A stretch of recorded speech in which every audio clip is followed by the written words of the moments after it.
Hey everyone, Dr. Z. I have Cindy Cruz here. We're going to talk about the fact that it is her son's birthday, Dylan, and her son is no longer with us because he lost his life to an inadvertent fentanyl overdose. Cindy came all the way up from San Luis Obispo. She is an emergency room nurse, and she is now passionate about finding meaning and purpose in the loss of Dylan to try to teach others about this so that we can prevent these deaths in the future. Cindy, thanks for coming up. Thank you for having me. Happy birthday to Dylan. Yes. He's behind you, and let's just start at the beginning because tell us the story. Tell us, what happened. Well, my son was diagnosed with bipolar a year prior to his passing. He was doing really well. He was working. He was going to school. He hadn't graduated yet. He was due to graduate. He made music. He made clothing. He had his trademark. His trademark got published, unfortunately, on May 26th after he passed away, which he passed away on May 8th. So a month from now is the angelversary, they call it. So it was 2020, May 8th. Yeah. And, COVID happens and there was a lot of isolation. I've heard of kids getting bored or, just kids being kids. And, although my son did struggle with substance use disorder, not every kid that has gone through this has something. They're either doing it for the first time, and I want to make the point that it's counterfeit pills. So, and the other thing is it's fentanyl poisoning, not overdoses. So fentanyl poisoning. Yeah. Thank you for correcting me. So it helped me understand what happened to Dylan.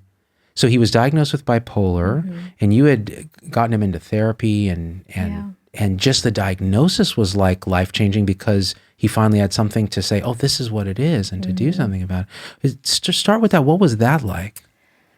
It was hard because he started acting out. He was living with his dad at the time because he was living with me, and he was acting out, so he went back to his dad's. And he was doing, he was struggling. And then I went to live with them to see what was going on. So I moved up there and I lived there for 9 months, and I realized he had a manic episode. Oh. And I said, he's having a manic episode. And you're an emergency nurse, so yeah, and so you've seen your share. It, and I guess he was having them, and his dad didn't know because his dad didn't know what to look for. Teenagers, they stay up late, but he wasn't really keeping track. So I stayed up for as long as my son did, which was 5 days. Oh my gosh! And I was exhausted. So wow. I wrote down how many hours he slept, what he was doing, his activity, and his mood. And I wrote down every day how long he slept. And then I got the journal, and then I had him write exactly that. And he wrote exactly what I wrote. He has energy. He feels like he's on drugs, but he's not. I drug tested him. No drugs in the system. And that's where I said, this is what's going on. And so he got the diagnosis through the psychiatrist. And I think when he got that, it was just clarity. He everything made sense to him. It wasn't easy. He was in denial, and he really had a hard time, asking why did he have to have bipolar? Why did he have to have this? And, a lot of people that suffer from mental illnesses and bipolar, especially, they tend to be really creative humans, And I used to say, you have superpowers. Not everybody has, like just a positive thing to it. And, told him what he needed to do. He needed to sleep on a regimen. He had to eat good foods, exercise, but telling a teenager that. Oh yeah, right.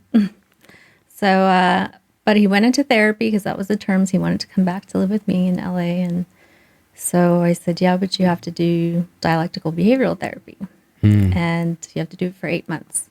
So he did it 2 weeks shy of 8 months, and I said, that's fine with me. I didn't think he was going to stick it out that long. but he did, and he used his skills. He actually would use them. And we communicated with each other. We'd have family meetings where we could tell each other if there was anything bothering us during the week. So when it built up, and I would journal what was going on, what we talked about. And it was great. He was just like a different kid. And he was doing his clothes, making music. I'd hear him in the room making music. He was working. He was doing really, really, it would have been the least time I would suspect something like this to happen. Whoa. So he was doing so much better. Was he on any medication, or was this all DBT? Getting him to take medication and getting,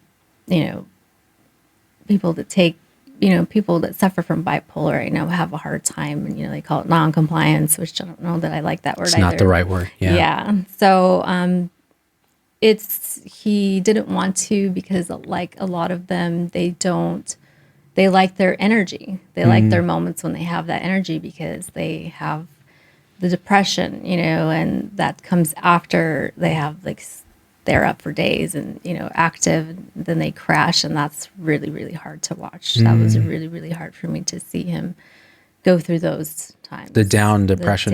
Yeah. And so this was happening in the last year of his life. Yeah. And so walk me through then what happened. So he was working and going to school. He was doing virtual, which he was doing virtual before COVID, so that wasn't anything new. I see. He wanted to do that, and he was doing great. I said, okay, you can do that as long as you keep with it. And he was. So when COVID happened, that didn't really change our world as far as the virtual stuff. But he was still getting out with his friends and, doing things and working. And he was 18. He was 17. 17. And then he when he passed, he was 18. But he was still in school. He was going to graduate high school. So he didn't get to graduate high school. And what he did was he went onto Snapchat, and what he thought he was buying was ecstasy. And it wasn't. And I had to kind of put the pieces together of what happened, because, they said capsules, or some capsules. And I guess there was 2 capsules or something. I don't know. They never told me. Maybe they said capsule. I mean, I was in shock. So then I found some of the capsules when I went through his stuff, when I was bringing it to his dad so we can go through his stuff together. I just felt that was right. And I found them, and looking at them, I was trying to figure out what it was. And then I looked it up, and then I found that it was ecstasy. And so I said, I think he thought he was taking ecstasy, but it had fentanyl in it. So these kids are buying stuff. They think it's a Xanax. They think it's a Percocet. They think it's a ecstasy. They think it's in cocaine. It's in everything now. And he didn't know he was gonna die. So yeah, this is where my introduction being wrong is a good teaching point. This is not a fentanyl overdose. This is fentanyl poisoning. Yeah. This was the intent to take MDMA, ecstasy, Molly, and it was laced with fentanyl. Why? Why would they do that? Well, because it seems to me that it just makes no sense. Yet I hear about this all the time. Well, I know people say, why would drug dealers want to kill their customers? Well, there's more customers, and they're not chemists. They don't know what they're dosing, and they're putting it in everything because it's cheap. It's cheap to buy, and you can buy a pill machine on Amazon, and the logos and everything to make these pills. Wow. And they're selling them in their counterfeit, so they're duping these kids into thinking that they're buying something, and then they're taking something else. And the dealer that gave this to my son, he sold to another kid, a 19-year-old kid, and he died. And it was the same dealer. It's the same dealer. And was that dealer caught? No. Yes and no. It's currently under investigation. Okay, then we don't talk about it. Yeah. So, But I had to do all the work. When he passed away, they kind of just said, okay, here's the, the coroner card, and all right, I'm so sorry for your loss. And that's it, just like left. And to me, it was this healthy boy. It didn't make sense. If you're telling me there was a capsule there, like, how can he have died from taking something that, it would have to have been a lot. And that's why it's not an overdose. And it only takes 2 milligrams, which is the size of 2 grains of salt. 2 milligrams of fentanyl. Yeah, because we give it in micrograms in the hospital. Yeah. And, oh my God. Yeah. So So you'd mentioned substance use disorder with Dillon. What was his history with substances? Was it anything that we would say, oh, fentanyl is something that he would actively choose to take? Never. Yeah. I've never seen him ask for that. Xanax, he would ask for that.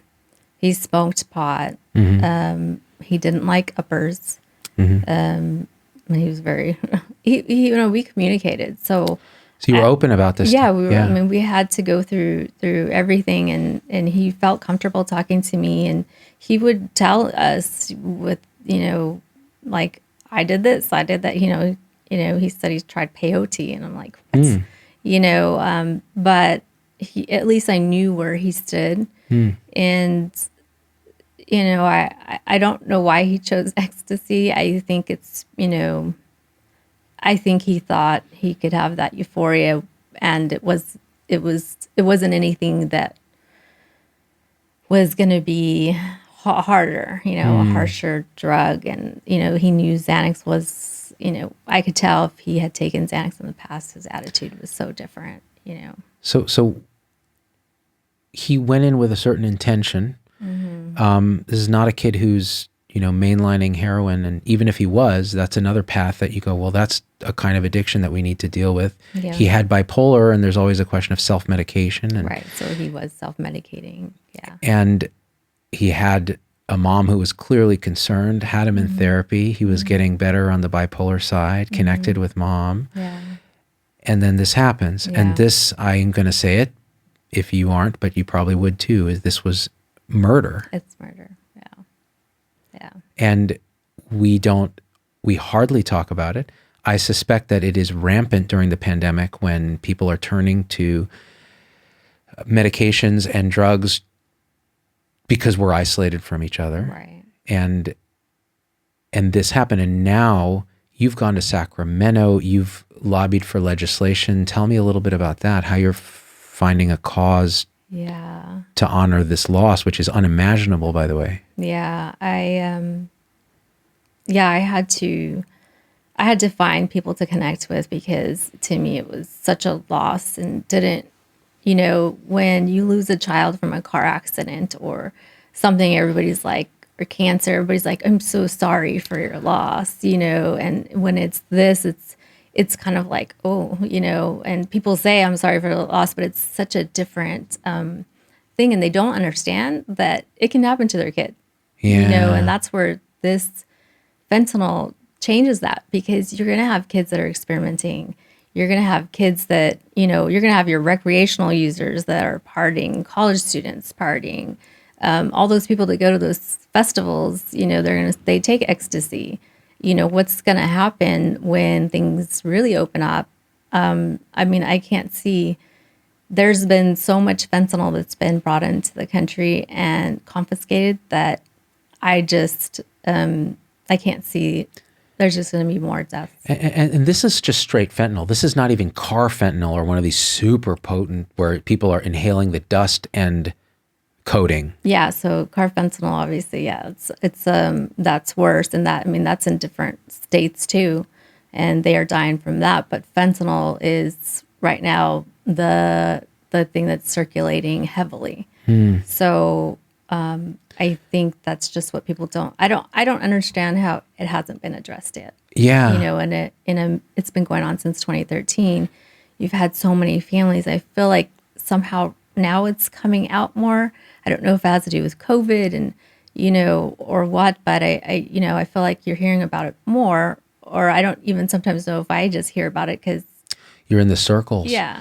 Well, and that reminds me. So you're talking to these families who've had similar loss. Yes. Is that helpful, empowering, disturbing for you? How does that work? It's a little bit of both because, when I found them, and I'm friends with a lot of them now, and it's heartbreaking. One of them, their child's 14, and it's devastating to see these young kids don't get to live their life. They don't get to get married, have kids. They're just, their lives are taken. And we have a bond. I don't know. We meet parents, or we've talked to them on Facebook for a while, and then you meet them in person. And it's just like, we just have like this automatic bond. And it's just sad that there's so many of us, and it's helped, but sometimes I have to take a break from it, because it's seeing death after, and all these new deaths that have occurred after my son. And two of his friends have passed away in February. He had two friends who knew my son passed away. I mean, but I think that's where we just have to drill it in over and over. Their brains aren't developed yet. They don't have that. They just think that they're invincible, I think holding a 17-year-old, say, accountable for any rational decisions is insanity. Yeah.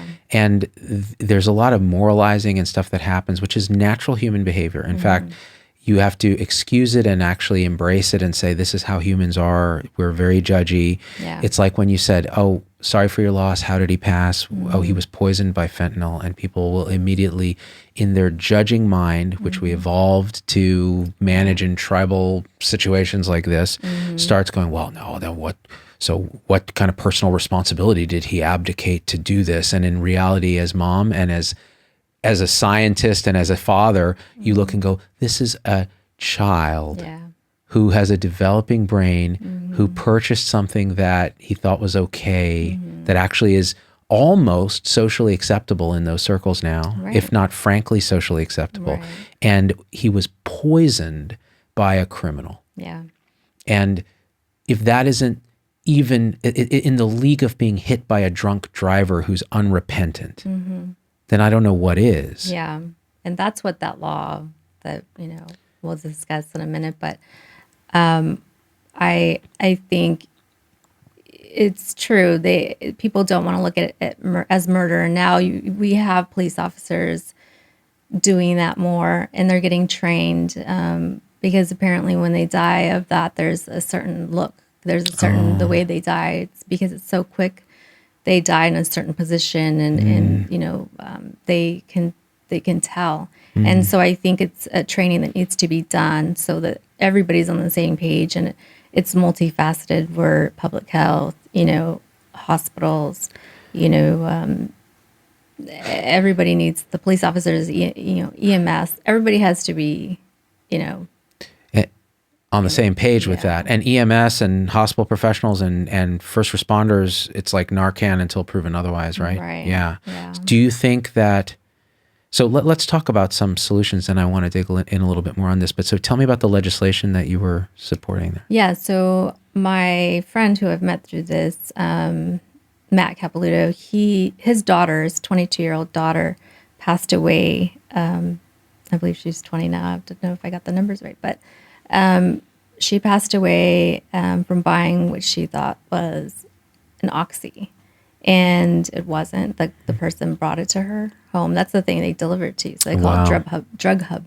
Oh my gosh. Yeah, and that's off another Snapchat, pandemic wonderful innovation, right? Social media is it's different platforms, but the one mostly is Snapchat that is because it's so ephemeral, it just disappears when you're done with the order. Yeah, and Snapchat knows, but do doesn't they seem to be really doing anything? Of course not. Yeah. It's just like Facebook knows they're destroying the world by putting us against each other and tribalizing us. Yeah. So tell me more. So we went, the law he has is Alexandra's Law, which Melissa Melendez she authored it. And it's basically, like you said, the drunk driver, where somebody gets caught for selling a narcotic. They come in, they sign something saying they are aware if they take a life, they can be charged with murder. So it's a warning. I see. It's just a warning. It's no punishment. So you're caught dealing drugs, you get arrested, they have you sign a thing saying, I understand that if somebody dies because of what I do, I can be charged with murder. Right, because it's really hard to prove implied malice. Right. You know, so that's where, you know, they have to know that they could have harmed somebody, you know, Right. and taken someone's life. So by signing that, that's saying they were aware, they were informed. Right. And it didn't really go well with legislation because I feel like they're protecting more of the drug dealers. And I know that the war on drugs and all of that, this is different. This is so different. And you can't look at it the same way as you have to deter it somehow. And I know arresting people in the past hasn't worked, but there's probably many things that they haven't done, like rehabilitation for them, you know, the drug Right, dealers, right. some sort of program, Right. you know, so it's been frustrating. And, you know, a lot of parents who lose children like this become quite radicalized about the war on drugs. In other words, they want it escalated. They want everybody in jail. The minute I met you, I was like, this person is different. She's compassionate. She's talking about rehabilitation for drug dealers. She, like I am very ambivalent about the war on drugs and feel that, you know, you wonder how much of it actually creates a culture of illegality that Right. then leads to this kind of business. Right. But again, those are bigger questions than you and I, but it is something that as a society we need to start to talk about. We do need to raise awareness about how these, especially with our kids. Yeah. They're know, just dying. They're dying at high rates and they're young. I'm going to People go, know that. I'm going to go. So my daughter's 13. You've told me stories about a 13-year-old who had this happen. And because you're now in these, unfortunately in these circles, I'm going to go home and I'm going to talk to both my kids and I'm going to say, hey, today I did a show. I want you to watch the show. And then I want you to understand that, look, like your dad, you're going to be very curious about stuff. You're going to feel the social pressure to do things, and that's normal. You're going to feel those things. But Right. this is what you have to be aware of, right? And so, and always you can come talk to me. I will never get angry with you. I will never judge you. In fact, you and I'll get high together. I'm kidding. You know, and I always tell the story, but I had a girlfriend in high school and her dad was a teacher at our school. And when I went to college, he said, listen, Zubin, you're going to end up doing something. Just don't mix drugs and do them together with other people if you're going to do them. So he was a realist. Right. And I never forgot that advice because it wasn't just say no. Don't, yeah. Yeah, I because agree. kids will rebel against that. They don't hear that, especially the 17 and 18. And man, our brains, especially men, are not frontal lobe isn't fully formed Right. until our late 20s. I mean, we have to help as much as we can, Yeah. you know. So you're an emergency department nurse. I can't imagine how this has changed your life. Yeah, it's, you know, I took time off work to get my son to 18. You know, I said, I'm going to focus on him. I realized what has happened. And I said, nursing's going to be there. You know, I need to be there for my son. So I took time off work. I just spent time taking him to therapy, making sure, you know, and he was doing great. He was doing so good. So I started looking for jobs again. I was like, okay, I'm ready to go. And this happened. And one thing I do want to point out is that so many of these kids die at home, At home. in their bedrooms. Where did Dillon die? At home, in his Oh bedroom. my gosh. Yeah. So parents walk in and they find their children. That's how most of these happen. And it's something you'll never forget. You know, I've seen dead people. I've cleaned dead bodies. Death was never, you know, weird for me. It is just part of, you know, life that, you know, obviously when someone died when they were young, it's heartbreaking, you know, for their family and that compassion. But when it's your own child, I knew it instantly he was gone. He was gone. There was nothing I could do. And to be an emergency room nurse who has saved people and not to be able to save my own kid has really messed with my mind, you know.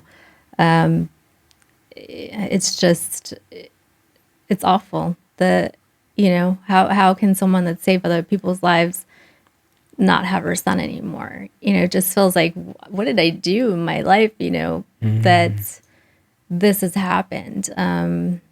And so going back to work is just not an option right now, safety wise. And, you know, we take an oath of do no harm, and I can't remember things, you know. So it's called grief brain, and a lot of parents know exactly what I'm talking about that have lost a child. You can't remember the simplest things, you know. It's just bizarre, but I mean, it makes sense. Oh man. Yeah. So you found Dillon, or I found Dillon. you found Dillon? Yeah, and I went into shock. I mean, I was like hyperventilating when they got there, just because I knew they couldn't do anything for him. You know, I say looking back, like I wish I wouldn't have called yet, because, you know, I knew he was gone. So what calling would have done, you know, but I wasn't in the right state of mind. How can you not? You know, Yeah. but I just would have liked to be with him a little bit longer before I called, you know, looking back, because they just, you know, they take them and that's it. You know, I mean, you see them again at the mortuary, and something I think about often is, you know, you don't ever ask your kids, what do you want when you die? Do you want to be cremated? Oh Do you my want to be God. buried? Yeah. And I feel like we're getting to that point where people need to ask their children now, because, you know, this is happening so often, and you have to make that decision that you're not supposed to be making. It's not the line of order. Yeah. But luckily, my son had a morbid sense of humor, so he had told his future stepsister that he's like, when I die, promise me you'll put my ashes in the sandbox so kids can play with my remains. Oh my gosh. So I just laugh, because that's just his, you know, he gets it from me. But so I just think I knew then he would want to be cremated. So Yeah. I was able to make that decision. Man, But you know, Cindy, I put the tissues over by you, but like now I need the tissues. Yeah. Like this is unimaginable. And Yeah. as a father, I can't even wrap my head around it. And I mean, it's, if people watch the show and they feel like 10% of what I feel right now, and they talk with their kids, or they advocate in their community, or even if they, you know, get some Narcan and keep it I mean, I don't know what the answer is. I think Yeah. we have to collectively solve this problem. It may be the easier access, and then people will moralize about it and say, well, then you're encouraging this stuff, and can, yeah, you know, the war on drugs, I would have been towards legalization prior to this. right. How you about know? now? Now It's too much. it's too much. It's you can't. It's too fatal. Like, you only need 2 grains of salt, and I don't understand, if we know where this has been coming from, why we haven't handled it like that. Yeah. I just don't understand. And I wonder if legalization, regulation, taxation of it through a process that eliminates the criminal element, you know, as was done with alcohol, Right. might be better. But those are broad questions. But walking in and finding your son, that should never, ever happen. And you know what? You touched on something, which is the guilt that healthcare professionals feel, because we feel like we should control these things, life and death and so on. And of course we can. Right. And of course, finding love and forgiveness for our own situation is the hardest step. You're probably quicker to forgive drug dealers because you're a loving person than you are to turn the beam of compassion on yourself. And that manifests as grief brain and brain fog. And I see it, and I'm not saying necessarily even you. I see it in so many nurses in particular. Yeah. Because you guys are the nurturing type, phenotype already. Doctors are just assholes. Yeah, I've seen where you talk about compassion, empathy, and that makes sense. I look at empathy in a different way than what you were saying, just Tell me. because you do have to have that boundary of, separating. I think empathy is good. I do like the way you describe it, though, I got to say, because it does make sense. In the medical field, it does make sense. But I think it's the emotional intelligence part. Right. And when you're emotionally intelligent, you can do empathy because you know how to regulate it. But I know you're against that. Oh, you know what? So what you just described is cognitive empathy. That's what I'm advocating. Oh, yeah. Yeah, it's compassion. Absolutely. Exactly right. Because see, for example, now we're just going to get a little heady and for a second. So when you told your story about finding Dillon, I had affective empathy. So I put myself in your shoes, felt what that was like. Right. And that pain was my pain. And it took a lot to keep me from having to grab the tissues, right? Because I'm doing a show. That is important. You do need to do that from time to time, especially with your own family. Right. But as professionals, it is debilitating because you come home every day with that. But what you're saying is emotional intelligence is a cognitive empathy. I can understand what you've gone through. I can understand that you're hurting, and that triggers something unique, which is a concern and love in the face of suffering, so that there's an outpouring, an opening of the heart, and a desire to help, which may be a tough love. It may be telling somebody who's struggling with substance abuse that no, they can't have Dilaudid in the ER. They can have the turkey sandwich, but not Dilaudid. But we need to talk about harder things, and that's a love. It's not a, and so. These are complex things. The other idea is this philosophy of our culture. In the U.S., let's just talk about opioids because that's not what Dillon was doing. No. But as a culture, we love a pill to cure our problems. Yeah. I mean, in some movies, we're a joke. They say, "Oh, those Americans, they love their opioids." Eurovision, that's what it was. Such a great. Yes, that was a great movie. Will Ferrell nailed Americans. Yeah, he did. Like, here's some opioids. Yeah, It's exactly because we are like that. Yeah, and I think it's because we have it's very complicated. I've talked about it on the show. I think we've lost this connection to each other. We've jumped on a hamster wheel of success. Americans are really good at chasing success. We work harder than almost anyone else in the world. Actually, we take less vacation, and we don't sit down for meals with our family. We don't value real food. We like our stuff processed and fast so we can eat it in front of the TV. We're distracted by devices, and we want a quick answer, and there are no quick answers. Life is this very complicated, difficult thing that is about connections and purpose between people. So, and what's, I think, a beautiful thing about Dillon is it sounds like he found that more and more and more in the last year of his life when he was diagnosed and you were there. And I think before he acted out and he didn't want anyone to care about him because he didn't care about himself because he was struggling. And as he understood, he stopped pushing away and he started understanding like, this is love. Because I gave him tough love.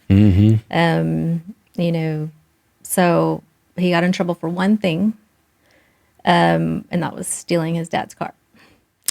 At least it was from family. It was from family. And so he got caught, and he had marijuana. He had his dog.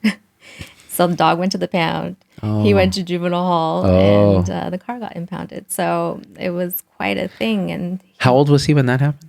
16. 16, yeah. So he started acting out more at school, kind of thing, and he ended up, getting aggressive and a fight with his dad, and he yelled at the vice principal at the school. Like, hey, who hasn't done that? Not me. I'm too scared. So when he did that, he ended up going actually on a 5150 because, he was acting out badly and he was not in a good place. And this is mental illness. Yeah. And it's sad, but he ended up in juvenile hall. He went on probation after they let him deal with his mental health. The judge was amazing. And they let him deal with that, and they said, we'll deal with this after. And they were so good. His probation officer was amazing. But he ended up getting an ankle bracelet. Oh, wow. So when he tried to act out a couple times at home, like leaving when he's not supposed to, past the time. So it's past your time. He had rules, that his probation officer made. And so I would call her, and then she could ping him and she could talk to him through the thing. Oh, through the bracelet. So I'd say, do you pick up your leg and say hello? Like a telephone? He's laughing at that, And she said, if you don't go home in 10 minutes, I'm going to arrest you on Tuesday. Wow. He said, I'll see you on Tuesday. Oh, wow. And then when he went in, he told her, I'm so sorry. You didn't deserve to be talked to like that. I'm sorry. And I didn't tell him to say anything. I was looking at him like, what? Surprised. And he genuinely meant it. Because he knew she genuinely meant it. Like, he didn't like condescending people. Right. He liked people that were genuine. Authentic. He had a really good intuition. And he knew that she cared and she was trying to work with him. And, she said, he apologized, said, I'm so sorry. You didn't deserve that. I just want to tell you that. And then, then she arrested him. And he knew he was going to get arrested. Yeah. She told him. So he went through that process, and he was only there a couple months. And, it changed. He started changing. Everything started changing. And he was just doing so good. But, yeah, he suffered from substance use disorder. He coped. He was coping and self-medicating. And I think he just made a mistake of taking ecstasy, which he would think you don't think that fentanyl is going to be in that. Right. But it was. And, I think that from this really unimaginable loss, there's going to be some good. For sure, because you're tirelessly advocating now. I mean, today you drove on your son's birthday 3 hours from San Luis Obispo to come hang out here where the light wasn't working, and I had to fumble for an hour getting the light to work, and you put up with all that, and you are going to help if even one kid gets saved, right? Yes. But it's going to be more because you're not going to stop. No, sometimes I want to.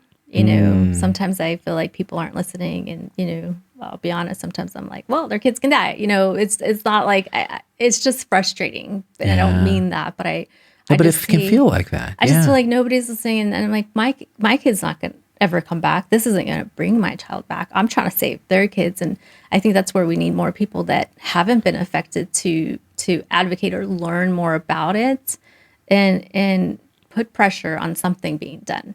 And I don't have the answers when it comes to legalization, or I'm a very open person and I can look at both sides. So we call that the alt middle over here. Oh yeah. I'm definitely in the alt middle. I to me want to research something and make my own decision. I don't want someone telling me how to think, and then I can decide for myself. And that's what I did with this bill. And I totally was for it because the drug is so potent.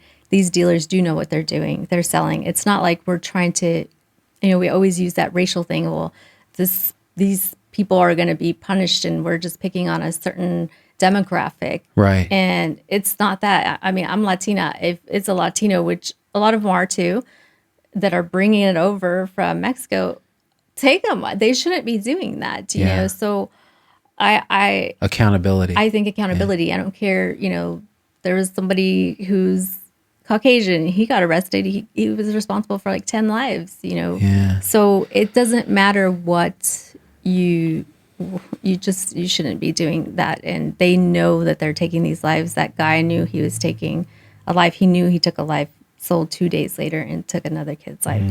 I think we need to figure out, come to the table that it's not Democrat, it's not Republican. We need to get our minds together and figure out how we're going to deal with this crisis that's been here before COVID. Will be here long after. Last year, there was 88,000 that died from overdoses. And 88,000. And in Los Angeles, there was 887 who died in Los Angeles County from fentanyl. But remember, we've shut down our entire world for hundreds of thousands of people that are dying that are actually 45% of them are elderly or over 65. These are young people with lives ahead of them. They're your honor student. They're your coworker. And, in healthcare, we know there's diversion and all these other issues. And we have our, anesthesiologists have such a high rate of accidental overdose. And that's not even talking about the kind of poisoning that your son was the victim of a malicious act by a dealer. So the more we talk about it, the more we always say, sunshine is the best disinfectant. You shine a light on it, you raise awareness about it, which is what we're doing today. Now, I have a very important question for you, though, because I know that this is a heavy topic. Latinx, is that a thing, or is that something the media just made up? I don't know. To be honest, I don't think it's a thing, but. Okay. So I have it on record that a Latina just said that Latinx is not a thing. All right, people, I will never tolerate the use of Latinx on my show. No, I think we kind of just take whatever these days and make it, I don't know. Make it a thing? Yeah. Yeah. It's kind of a Too much. general worshiping at the temple of woke, Yeah. I call it. Yeah. Yeah. What's next for you, Cindy? I guess just continuing to advocate and let people know about fentanyl poisoning, especially people that have kids. You need to talk to your kids. There's a woman that makes these videos I was telling you about. Her name's Sarah Fisher. We'll link to her videos. If you send me the link. Puts the lives, and I think people really need to understand the stigma of addiction in the past is keeping people from understanding what this is. Oh. And it's a whole other thing. There's three waves, right? So there was the opioids, the pills, the prescriptions. That came in. Then after that, when they started taking those away, then you got heroin. People that needed the opiates, now they can't get it, so they turn to heroin. Well, now this stuff's being illegally manufactured in a different country and in a lab and being brought into our country, through Mexico, through the cartels, and then it's getting spread out to the kids. You can't get a real Xanax, a real Percocet anymore. So now they're just selling them as like, oh, here's a Percocet, here's a Xanax. You can't, they say in New York, 1 in every 4 pill has fentanyl in it. 1 in every 4. So this is something that is not commonly known. And certainly I'm sure the kids talk among themselves, but this was not a thing when I was growing up. No. The stuff you scored was legit. Yeah. Like you knew that's what, if anything, your weed was, laced with, something. Yeah. At least you said that when you freaked out smoking too much weed. Not that I ever did that. Right. Because my parents watched the show. But that is a good way to wrap this in, because I think people should understand that. They should talk to their kids openly about this. Stop stigmatizing addiction too. That's the other thing. I know even a lot of my fan base, they're like, this is a choice. You made the choice to do it. You pay the price. Okay, I understand accountability. In fact, you and I are advocating for accountability, especially for parents to be accountable to teach their kids, but also for drug dealers to be accountable for the murders that they commit. Yeah. But this is different. I think you need to look at addiction in a biopsychosocial model of disease, which is what it is. Yeah. That's the only way you help it. That's the only way you diagnose it. And you can't have compassion if you assume someone made a choice that killed them intentionally. Oh, thank you. Well, so we're reading each other's minds. Yeah, the compassion thing, I think when we add, people that are suffering from addiction, I don't like the word addicts or junkies. So I like to say drug dependency. Yeah. That's more of like, and I know people think of that different too, but I like to say they deserve a chance. Right. They deserve a chance too. They are human beings, and who thinks that somebody who just wants to be an addict? Yeah. Nobody wants that in their life, So I think we've lost compassion in people, and they don't understand, though, they deserve a chance, and they don't understand that these kids aren't even given a chance. And on top of that, to hold a child accountable. I mean, like you said something really interesting earlier. The probation officer, the judge were super compassionate. Why? Because they work with kids, probably. They're like, listen, you're not formed yet. You still have a chance. Why should we, lock you away and and beat on you when you have a chance to be a better person. Yeah. I mean, there's so many success stories of people who started out in, way worse situations than Dillon, and they managed to pull it off through adversity. He wasn't given a chance because he was murdered. Yeah. So he was, and all these other kids were, and they have proof of it sometimes, but the police officers in the past, they're starting to get better, weren't doing anything about it. I mean, I had to fight and advocate for them. I said, this is not an overdose. It was poisoning. He thought he was getting something and got something else. So it's like a 13-year-old going and buy some cigarettes, right? It's illegal, but say there was fentanyl in it. So should we look at it and say, well, he deserved it? And it's sad because a lot of these people that advocate and go on, the things that they say, I just think, shame on you. Why would you say something like that? Where's the compassion? Someone's lost their child. The accountability is death. They are dead. What more accountability is that? So I think we have to be really understanding and understand, like you said, the disease of addiction. But no, they have a chance at recovery, but not with fentanyl. And these kids are dying by taking one pill and sometimes half of a pill. So I just want parents to know that and to stop with the stigma or thinking it can't happen to them. Yeah. Because it can, and they need to do what they can so that they're not in our shoes. I don't want to be here. I don't want to be advocating. I wish I could maybe go into my little ignorance thing, my little world that this didn't affect me, and I think that's what we say. It's not your problem until it is. Yeah. And I always say, don't let it be. Yeah. Yeah. I'm so glad you could make it up here on such an important day. I'm so glad we could honor Dillon's memory by trying to do good in the world. I'm so glad you're such a fierce advocate. I'm also really glad you're an emergency nurse because there's an immediate connection. Yeah.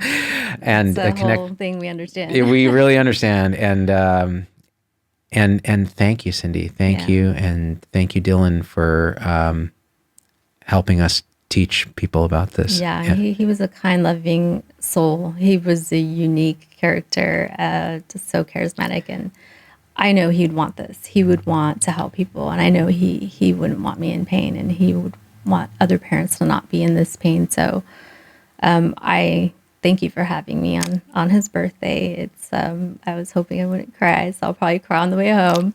But I really appreciate it and appreciate you bringing awareness to this situation. And I can't thank you enough. I'm grateful. Thank you, Cindy. Thank you. Thank you. Because I'm going to go home and have this talk with my kids, and I'm going to keep having this talk with my kids. Yes. So, you're going to save lives. And Z-Pack, little heavy, but so important that you share this. Just share it. Leave a comment. Tell us your stories of loved ones. Tell us what you think the solutions are. Tell us what you feel in your elephant about this and what should be done. And please just share the word, spread the word, talk to your kids, talk to others. If you're a kid watching this, now you know what's up, right? All right, guys. I love you, and we are out. Thank you, Cindy. Thank you.